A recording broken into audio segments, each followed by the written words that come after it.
दोस्तों स्टडी 91 के YouTube channel में आप सभी का बहुत बहुत स्वागत है। दोस्तों आज आप सभी के समक्ष हिंदी विषय में मैं लेकर हाजिर हूं पत्र लेखन के क्वेश्चन आंसर। जी हाँ दोस्तों, किस तरह के सवाल इस पत्र लेखन से पूछे जा सकते हैं उन सवालों पर आज हम चर्चा करने वाले हैं। तो चलिए आगे बढ़ते हैं और एक एक सवालों को इत्मीनान से देखते हैं और समझते हैं और ये देखते हैं कि आपकी तैयारी कितने अच्छे लेवल पर हो पाई। देखिए इसके पहले आपको कई सारे वीडियोज़ देखें जिसमें पत्र लेखन को विस्तार से मैंने पढ़ाया, इत्मीनान से पढ़ाया, और आज जब मौका है सवालों का तो देखते हैं कि तैयारी कितनी बेहतर आपकी हो पाई है। ठीक है, चलिए स्टार्ट करते हैं। ध्यान रखें दोस्तों, स्टडी 91 के प्लेटफॉर्म से फाउंडेशन बैच स्टार्ट किया गया। फाउंडेशन बैच ज्वाइन करने का फायदा यह है कि इसमें हर एक चैप्टर विस्तार से पढ़ाए गए, हर एक टॉपिक पर विस्तार से चर्चा किया गया। टोटल दोस्तों लगभग 150 के आसपास लेक्चर है यहाँ पर, 130 से ज़्यादा यहाँ पर लेक्चर हैं, 150 ऐसे हो चुके हैं अब, और यहाँ 3000 से ज़्यादा क्वेश्चन आंसर भी दिए गए, तो इसके माध्यम से आप तैयारी कर सकते हैं। बाकी अलग अलग विषय के फाउंडेशन बैच भी आ चुके हैं। तो चलिए सीधे सवालों पर आते हैं और देखते हैं कि पत्र लेखन में पूछता क्या है। पहला सवाल लिख रहा दोस्तों कि सामान्य कार्यालयीय पत्र में इनमें से किस घटक का उल्लेख नहीं किया जाता। बहुत ध्यान से पढ़कर बताइएगा दोस्तों, किसका उल्लेख नहीं किया जाता जब आप सामान्य कार्यालयीय पत्र की बात करते हैं। देखिए कार्यालयीय पत्र में ये सब छोड़िए, पहले पता होना चाहिए कि कार्यालयीय पत्र होता क्या है। कार्यालयीय पत्र के नाम से लग रहा दोस्तों कि इसका इस्तेमाल एक कार्यालय से दूसरे कार्यालय के बीच में होता है। ठीक है, कार्यालय के एक स्थान से दोस्तों कहां तक होता है दोस्तों, ए से लेकर के दोस्तों बी के बीच में ये अगर कोई पत्र व्यवहार होना है तो दोस्तों इसी को हम कार्यालयीय पत्र कहते हैं। और ऐसे में याद रखेगा पत्र का क्रमांक होना आवश्यक है, पत्र का विषय होना आवश्यक और संदर्भ। प्रेषक होना आवश्यक नहीं है, क्योंकि प्रेषक का तात्पर्य क्या दोस्तों, भेजने वाला। प्रेषक का तात्पर्य क्या दोस्तों, प्रेषक का तात्पर्य होता है भेजने वाला। तो एक बात बताइए, जब एक ही कार्यालय की बात है तो वहां पर प्रेषक की क्या आवश्यकता है। प्रेषक की आवश्यकता तब होती है जब किसी एक डिपार्टमेंट से किसी दूसरे डिपार्टमेंट में कोई बात करना हो, तब दोस्तों वहां पर प्रेषक की आवश्यकता होती है। यहाँ कार्यालयीय पत्राचार में प्रेषक की आवश्यकता नहीं है, यहाँ पर पत्र क्रमांक की, विषय की और संदर्भ की आवश्यकता होती दोस्तों। तो याद रखेंगे तीनों की आवश्यकता होगी और प्रेषक की आवश्यकता नहीं होगी, और यही आपसे सवाल पूछा था। तो याद रखेंगे ऑप्शन नंबर ए इस सवाल का क्या हो जाएगा, सही जवाब हो जाएगा। आगे बढ़िए, लिख रहा है इनमें से कौन सा पत्र कार्यालयीय पत्र में शामिल नहीं है। कार्यालयीय पत्र में दोस्तों कौन सा शामिल नहीं, कार्यालयीय पत्र में सामान्यतः औपचारिक वाले पत्र दोस्तों शामिल किए जाते हैं। जो औपचारिक होते हैं वो दोस्तों क्या होते हैं, शामिल होते हैं। जो अनौपचारिक होते हैं वो शामिल नहीं होते हैं। अगर मैं पूछूं कार्यालय में कौन सा शामिल नहीं होता है तो याद रखेंगे इसमें अनौपचारिक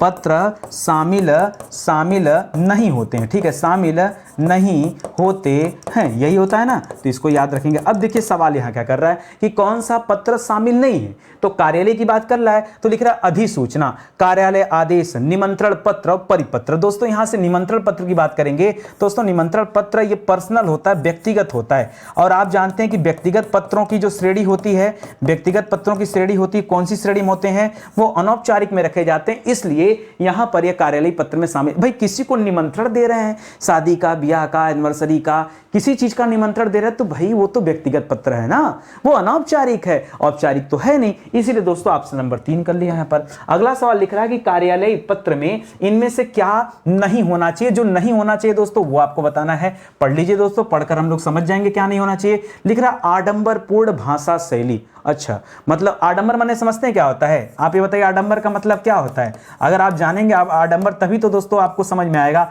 आडंबर का मतलब होता है सीधा सीधा झूठा दिखावा। अपनी भाषा में हम कहें तो दिखावा कैसा, झूठा दिखावा। एक काम कर रहा है दोस्तों कि क्या नहीं होना चाहिए, लिख रहा आडंबरपूर्ण भाषा शैली, अस्पष्टता। भैया स्पष्टता तो जरूरी है, पत्र ऐसा लिख दिया कोई पढ़ ही नहीं पा रहा है ठीक है, ये जरूरी है स्पष्ट होना। दोस्तों संक्षिप्तता, पता चला एक ही बात को घुमा फिरा के, जैसे बीए बीएससी का पेपर लिखते हैं गांव में बच्चे, A copy, B copy, C copy, D copy, E copy.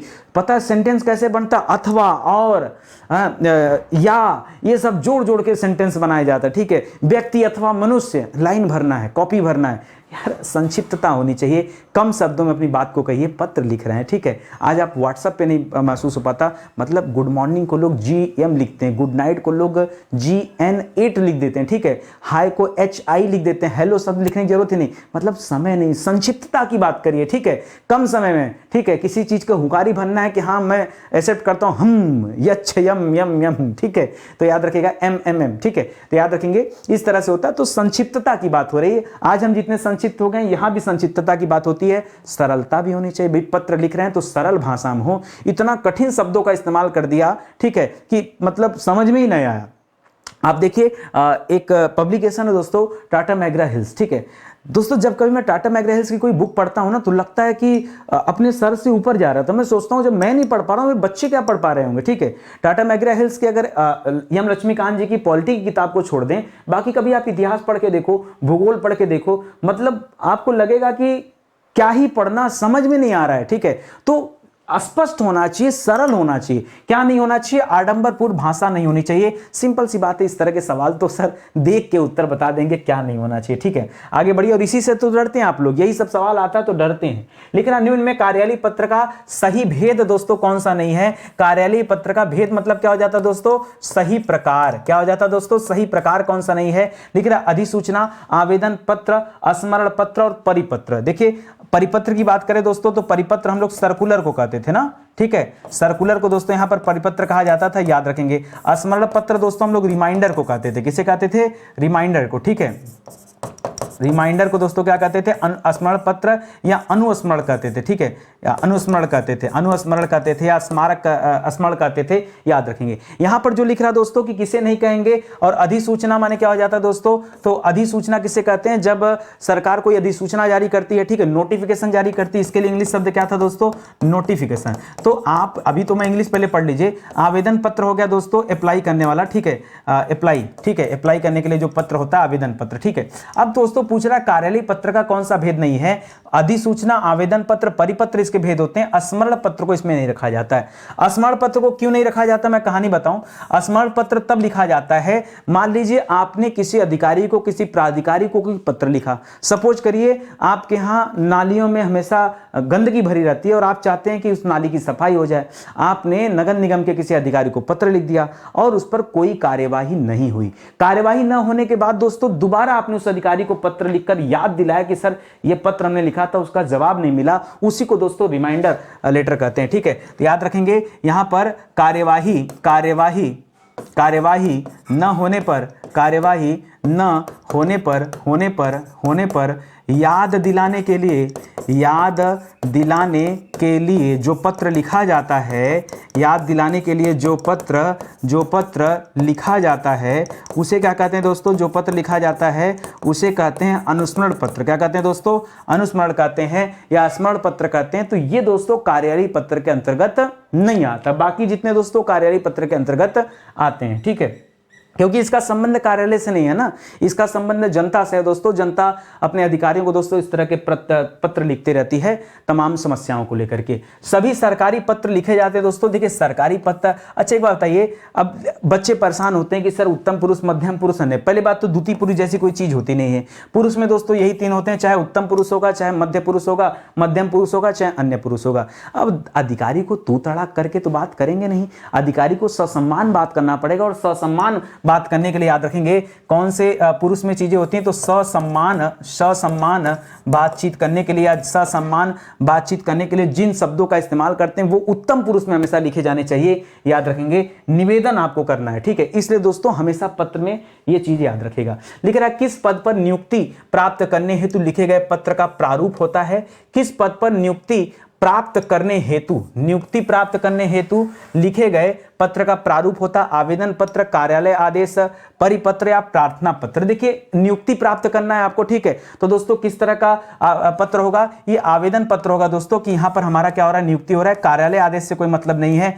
परिपत्र, अच्छा ज्यादातर बच्चे यहां पर कार्यालय आदेश समझेंगे, ठीक है, क्यों, क्योंकि समझेंगे कि लगता है नियुक्ति हो रहा है, कोई आदेश दिया जा रहा है। इस तरह से बच्चे ये जवाब देते हैं, जबकि कार्यालय आदेश का है कोई लेना देना नहीं है। कार्यालय आदेश तब जारी किया जाता है जब कार्यालय किसी जैसे छुट्टी के संदर्भ में दोस्तों कोई नोटिफिकेशन जारी करता, तब दोस्तों इस तरह के आदेश जो है पारित किए जाते हैं। यहां पर तो जो आपका उत्तर होगा वो क्या होगा दोस्तों, आवेदन पत्र होगा। अगर आपको नियुक्ति करना है, छुट्टी लेना है, इस तरह के जो भी कुछ चीजें हैं वहां पर दोस्तों आवेदन से संबंधित मामले आते हैं, ठीक है। लिख रहा है एक ही पत्र जब एक साथ कई प्रेषितियों को मतलब भेजा जाता है, कई लोगों को भेजा जाता है।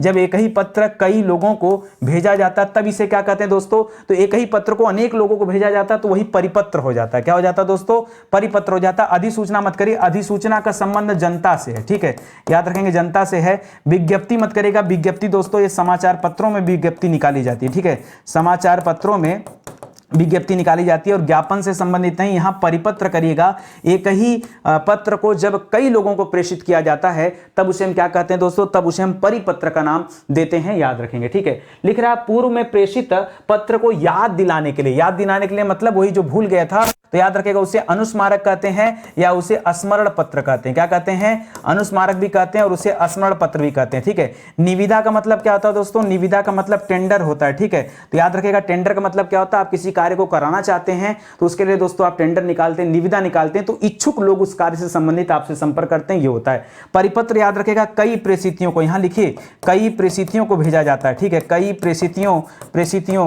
को क्या किया जाता है दोस्तों, भेजा जाता है जब, तब उसे क्या कहते हैं, परिपत्र कहते हैं। ठीक है, विज्ञप्ति अलग हो जाएगा दोस्तों। विज्ञप्ति दोस्तों विज्ञापन से संबंधित है, इसे विज्ञप्ति भी कहते हैं, इसे एडवर्टीजमेंट भी कहते हैं, याद रखेगा इसे एडवर्टीजमेंट भी कहते हैं। क्या कहते हैं दोस्तों, टीजमेंट भी कहते हैं, और साथ ही साथ दोस्तों इसे कम्युनिक भी कहते हैं। क्या कहते हैं दोस्तों, कम्युनिक भी कहते हैं, याद रखेंगे। ठीक है, ये आपके लिए अच्छा सवाल हो जाएगा। आगे बढ़िए, लिख रहा है निविदा सूचना ने टेंडर का उद्देश्य दोस्तों क्या होता है, तो लिख रहा है निर्माण कार्य करवाना, सामान की नीलामी या सामान की आपूर्ति करवाना, कुछ भी हो सकता है। टेंडर तो आप किसी चीज का जारी कर सकते हैं ना, और मैंने आपको ये भी समझाया था कि जब सरकार टेंडर जारी करती तो कम से कम लेती है। जैसे सरकार ने टेंडर जारी किया कि बताइए जो है हमारी किताब छपनी है, कौन जो है छापे, तो लोग कहते हैं हम 10 में छापेंगे, किसी ने कहा हम 9 में छापेंगे, किसी ने कहा हम 8 रुपए में छापेंगे, किसी ने कहा 7 में। जो सबसे कम में छापता है सरकार उसको टेंडर दे देती। ठीक है, और जब सरकार को लेना होता है कोई चीज तो जो हाई टेंडर होता है उसे सरकार लेती है। सरकार मान लीजिए कुछ नीलामी दे रहा है, किसी चीज को पट्टे पर दे रही है,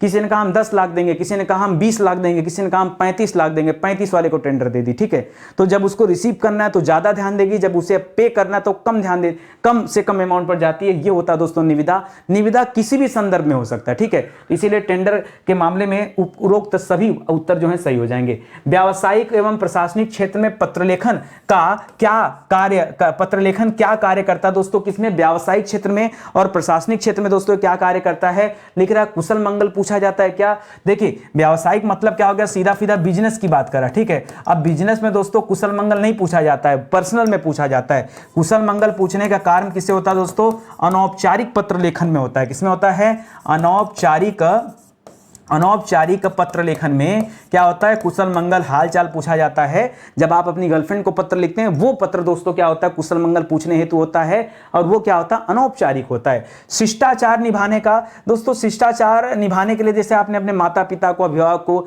या अपने से बड़ों को कोई पत्र लिखते हैं तो दोस्तों शिष्टाचार निभाने का संबंध भी दोस्तों किससे है, याद रखेंगे ये भी एक तरह का अनौपचारिक पत्र होता है। बिजनेस वाले पत्र अनौपचारिक नहीं होने चाहिए। ठीक है, बिजनेस वाले पत्र क्या होने चाहिए, औपचारिक होने चाहिए। ठीक है, तो याद रखेगा बिजनेस वाले पत्र कैसे होने चाहिए, याद रखेंगे प्रशासनिक मतलब एडमिनिस्ट्रेशन की बात कर रहा है, एडमिनिस्ट्रेशन की बात कर रहा है दोस्तों, और ये सब पत्र कैसे होने चाहिए, तो औपचारिक होने चाहिए। आमंत्रण देने वाला पत्र भी क्या होता है, क्योंकि ये व्यक्तिगत श्रेणी में आता है, व्यक्तिगत शैली में लिखा होता है, इसलिए दोस्तों यहां भी आप जवाब क्या करेंगे दोस्तों, याद रखेंगे ये भी अनौपचारिक पत्र में आता है। तो यहां अस्थायी प्रलेख आप कर सकते हैं। अस्थायी प्रलेख का संबंध किससे दोस्तों, याद रखेंगे व्यावसायिक और प्रशासनिक से संबंधित है। इसलिए दोस्तों ऐसे सवालों में उत्तर नंबर 4 कर लीजिए, ये ज्यादा सही उत्तर है। ठीक है, आगे बढ़िए। लिख रहा है पूर्व में प्रेषित पत्र की याद दिलाने के लिए भेजा जाने वाला पत्र, तो मैंने बता ही दिया आपको, याद रखेगा अनुस्मारक कहते हैं। ठीक है, लिख रहा है टिप्पण लेखन, बहुत अच्छा दोस्तों, टिप्पणी लेखन की बात कर रहा है। अरे वही जो कार्यालय में आता है और लोग उस पर अपनी अपनी टिप्पणियां नोट करते हैं।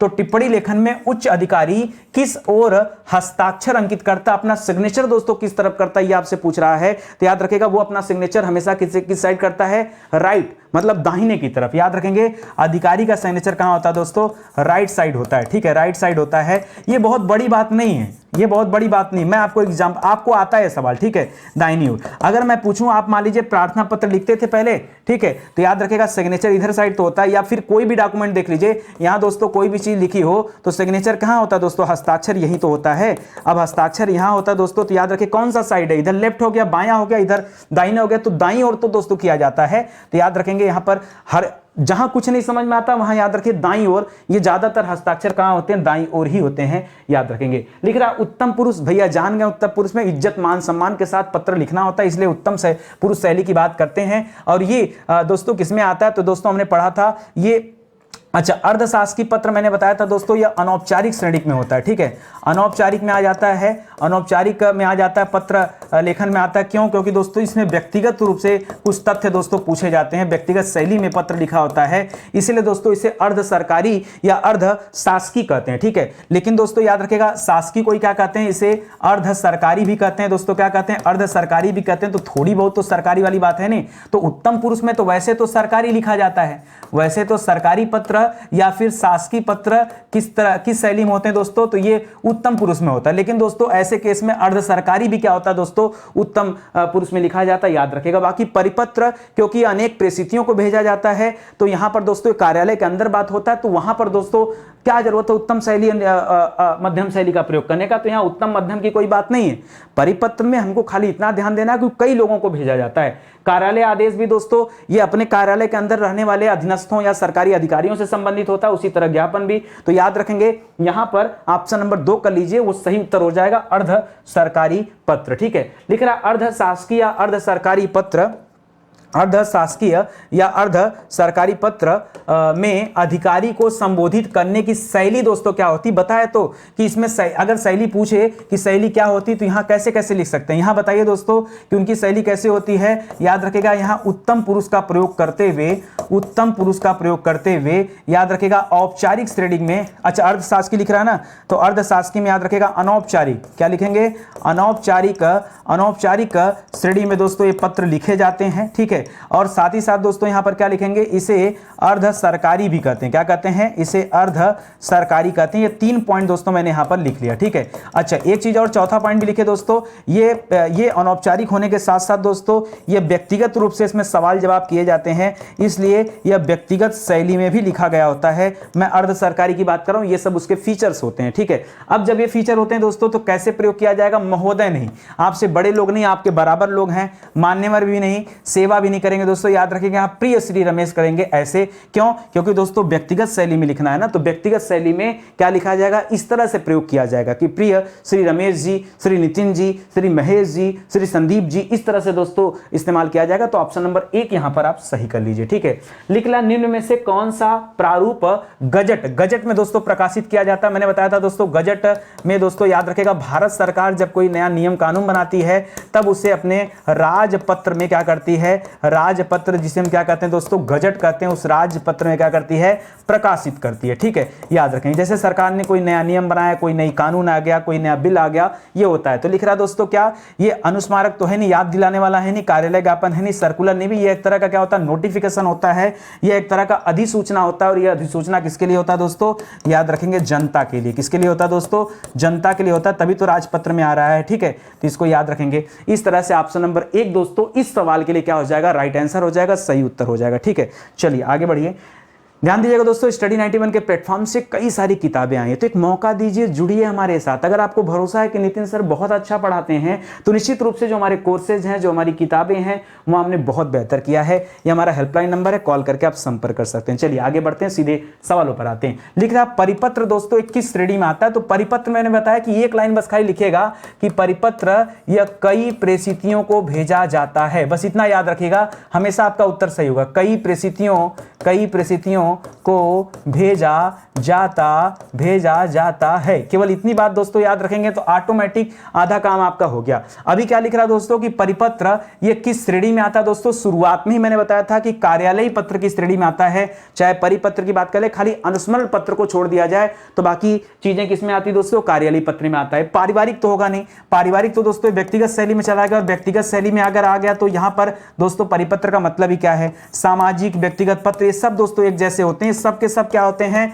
अनौपचारिक होते हैं। क्या होते हैं दोस्तों, ये अनौपचारिक होते हैं, इसलिए चीजें आप ध्यान में देंगे तो ये तीनों जवाब तो बिल्कुल नहीं होगा। जो सही उत्तर है क्या दोस्तों, ऑप्शन नंबर 1 इस सवाल का राइट आंसर हो जाएगा। ठीक है, तो इसको याद रखिएगा। चलिए आगे बढ़िए।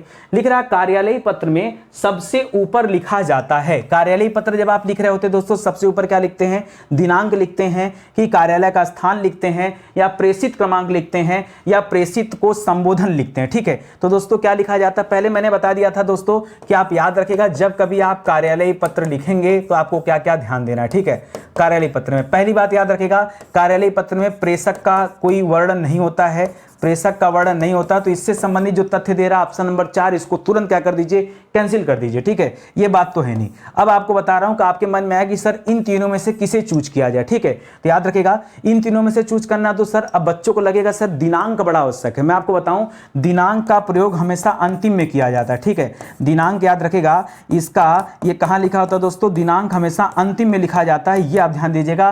तो दिनांक को भी यहां से हटा दीजिए। अगला है दोस्तों पत्र क्रमांक। हाँ, ये दोस्तों आप कह सकते हैं कौन बनेगा करोड़पति, ये केबीसी का दोस्तों सवाल है और याद रखिएगा 50-50 का दोस्तों आपको चांस दिया जाता है। चलिए बताइए कंप्यूटर जी आप क्या जवाब चूज करना चाहेंगे, ठीक है, ऑप्शन नंबर 2 किया जाए या 3 किया जाए। बड़ा संकट है सर कि यहां भी सर आप परेशान कर दिए हैं। हमें तो लग रहा है कि पत्र का क्रमांक होगा, क्रमांक मतलब जो ऊपर लिखा होता है कि पत्र संख्या क्या है, ठीक है। अब मैं आपको बताना चाहूंगा दोस्तों कार्यालयीय पत्र में देखिए कई तरह के पत्र होते हैं और पत्र क्रमांक का प्रयोग हर जगह नहीं किया जाता है, पत्र क्रमांक का प्रयोग हर जगह नहीं किया जाता है, इसलिए याद रखेंगे ज्यादा बेहतर आंसर कौन है दोस्तों, कार्यालय का स्थान। ये मेंशन होता है दोस्तों, क्यों, उस कार्यालय का स्थान क्या है ये सबसे ऊपर दोस्तों लिखा होता है। और ये सवाल परीक्षा में आया तो बहुत सारे बच्चे क्या करेंगे, गलत करेंगे, क्योंकि मुझे लगता है ज्यादातर बच्चे क्या चूज करने वाले, पत्र क्रमांक चूज करने वाले हैं और पत्र क्रमांक आपका उत्तर नहीं होगा। क्या होगा दोस्तों, याद रखिएगा कार्यालय का स्थान होगा। क्यों नहीं होगा मैं बता दे रहा हूं साफ साफ, क्योंकि कार्यालयीय पत्र में कुछ ऐसे पत्र होते हैं जिसमें पत्र क्रमांक होते ही नहीं है। अब जब नहीं होते हैं तब दोस्तों आपको वहां आवश्यकता नहीं है क्रमांक डालने की। ऐसे में कार्यालयीय स्थान दोस्तों क्या बन जाता है, आपका जो कार्यालय का स्थान है वो सही उत्तर बन जाएगा। अगला सवाल लिख रहा है कि कौन सा पत्र 100 से अधिक संख्या में किसी को भेजा जा सकता है, ये बताइए। तो जो पत्र ढेर सारे लोगों को भेजा जाता है, कई प्रेषितियों को भेजा जाता है, उसे क्या कहते हैं, परिपत्र कहते हैं। मैं कई बार लिखा ना यहाँ पर कि कई प्रेषितियों को भेजा जाने वाला, अगर आपने इतना याद किया है ना सब याद हो जाएगा, ठीक है। कई प्रेषितियों को भेजा जाने वाला क्या कहलाता दोस्तों, याद रखेंगे परिपत्र कहलाता है। अगर आप मेरी इतनी बात याद रखे हैं। और अनुस्मारक क्या होता है, अनुस्मारक माने याद दिलाना। अनुस्मारक माने क्या होता है दोस्तों, शॉर्टकट सबका नोट करिए, अनुस्मारक मतलब क्या होता है, याद दिलाना। कार्यालयीय पत्र क्या होता है दोस्तों, या क्या होते हैं, औपचारिक होते हैं। क्या होते हैं दोस्तों, क्या होते हैं, औपचारिक श्रेणी में लिखे गए प्लस दोस्तों उत्तम शैली में लिखे गए। दो बातें याद रखेगा, औपचारिक और उत्तम, ठीक है, औपचारिक और उत्तम। और निविदा सूचना है तो टेंडर की बात होती है, इसके बारे में आप बेहतर जानते हैं, बहुत ज्यादा कोई आपको फंसा वसा नहीं सकता टेंडर वाले सवालों में, ठीक है। तो यहाँ ऑप्शन नंबर 3 हो गया। आगे बढ़िए, लिख रहा किसी सरकारी पत्र का उत्तर प्राप्त होने में देरी हो जाए। मान लीजिए आपने कोई सरकारी पत्र का उत्तर आपको प्राप्त होना और उसको प्राप्त होने में देरी हो जाए तो पुनः याद दिला, जहां कहीं पुनः याद दिलाने की बात आ गई एक बार में याद रखिए भैया, उसे क्या कहते हैं, अनुस्मारक कहते हैं। बताएं ना दोस्तों, पुनः याद दिलाना, पुनः याद दिलाना क्या कहलाता दोस्तों, यह अनुस्मारक कहलाता है, ठीक है। पृष्ठांकन तो अलग हो जाएगा दोस्तों, पृष्ठांकन को भैया इंडोर्समेंट कहते हैं। क्या कहते हैं दोस्तों, इंडोर्समेंट कहते हैं। और इसमें क्या होता है दोस्तों, याद रखिए अलग अलग अधिकारी पृष्ठांकन करते हैं, टिप्पणी करते हैं, याद रखिएगा। और परिपत्र में क्या होता है दोस्तों, कई प्रेषितियों को भेजा जाने वाला, कई प्रेषितियों को क्या करने वाला दोस्तों, सेंड किया जाने वाला, भेजा जाने वाला, ये होता है दोस्तों। यहाँ पर तार भेजने का कोई मतलब ही नहीं है, ठीक है। तो याद रखेंगे यहाँ पर ऑप्शन नंबर 1 जो है ये सही जवाब हो जाएगा। अगला सवाल देखिए, लिख रहा कार्यालयीय पत्रों की भाषा शैली कैसी होनी चाहिए, औपचारिक होनी चाहिए, बिल्कुल औपचारिक होनी चाहिए, ये सही है। बोलचाल की भाषा नहीं, मुहावरे की भाषा नहीं, ठीक है। सरल भाषा तो होता है, औपचारिक रहेगा तो सब सही है, ठीक है। याद रखेंगे औपचारिक होनी चाहिए, ऑप्शन नंबर 1 दोस्तों सही हो जाएगा। मैंने पीछे कई बार लिखा फीचर तो वहां पर आप ध्यान देंगे, ठीक है। आगे बढ़िए, अगला सवाल देखिए क्या दे रहा है, लिख रहा है किसी पत्र के आवश्यक घटकों में, किसी पत्र के आवश्यक घटकों में सरकारी पत्र में कौन सा घटक, किसी पत्र के आवश्यक घटकों में सरकारी पत्र में कौन सा घटक नहीं होता है, अभिवादन, दिनांक, पत्रांक और संबोधन, ठीक है। तो दोस्तों संबोधन की हे हो, अरे कहां होता है भैया बताइए, ठीक है। लेकिन अभिवादन भी तो नहीं होता है, तो यहां पर दोस्तों लिखना चाहिए ना कि किस पर्टिकुलर पत्र की बात कर रहे हैं। ये सवाल थोड़ा सा मुझे अटपटा सा लग रहा है, ठीक है, सवाल जो है ठीक नहीं लग रहा है, ठीक है। किसी पत्र के आवश्यक घटकों में सरकारी पत्र में कौन सा घटक नहीं होगा, देखिए दिनांक और पत्रांक ये तो आवश्यक घटक हैं। क्या दोस्तों, ये क्या दोस्तों, ये आवश्यक घटक होते हैं, ये तो होने चाहिए, ठीक है। अभिवादन और संबोधन, संबोधन भी देखिए रहेगा। संबोधन को हे हो अरे से मत जोड़िए। जब हम जैसे मान लीजिए आपको छुट्टी चाहिए विद्यालय से, तो जब आप प्रधानाचार्य को पत्र लिखते हैं तो प्रधानाचार्य को संबोधित करते हैं कि संबोधन में आप लिखते हैं ना कि श्रीमान प्रधानाचार्य महोदय, यही तो संबोधन है। तो याद रखिएगा, मान लीजिए जब आप अपना लिखते हैं प्रधानाचार्य, आप इसी से तुलना करिए ना, आप क्या लिखते हैं, श्रीमान प्रधानाचार्य महोदय, या फिर आप यहीं डीएम को पत्र लिख रहे हैं, ठीक है, तो श्रीमान जो है जिला मजिस्ट्रेट या डिस्ट्रिक्ट मजिस्ट्रेट, ठीक है, उनसे लिखते हैं। तो यार संबोधन तो होना चाहिए, अभिवादन नहीं होना चाहिए, ठीक है, अभिवादन नहीं होना चाहिए दोस्तों, अभिवादन अभिनंदन, ठीक है, ये नहीं होता है दोस्तों पत्रों में। देखिए अभिवादन कहाँ होता है, व्यक्तिगत शैली के पत्र की खासियत है। जो पत्र व्यक्तिगत शैली में लिखे जाते हैं उसकी खासियत होती है, या यूं कहें कि जो पत्र अनौपचारिक श्रेणी में आते हैं, अनौपचारिक श्रेणी में आते हैं, ये दोस्तों वहां लिखे जाते हैं, ठीक है। तो याद रखेंगे दोस्तों इस तरह से इसे भी। आगे देखिए क्या लिख रहा है, बैठक में लिए गए निर्णयों को, मान लीजिए कोई बैठक चल रही थी, उस बैठक में कोई निर्णय लिया गया, उस निर्णय को क्रियान्वित करने के लिए जो पत्र जारी किया जाता है दोस्तों, उस निर्णय को क्या किया जा रहा है, अब उस निर्णय को क्रियान्वित मतलब उस पर कार्य किया जा रहा है, उसको जारी करने के लिए दोस्तों क्या किया जाएगा। मान लीजिए एक बैठक हुई, मान लीजिए यहां पर दोस्तों डीएम साहब ने क्या कर लिया, बैठक लिया। अब इस बैठक में दोस्तों बहुत सारे लोग यहां पर शामिल हुए, ठीक है।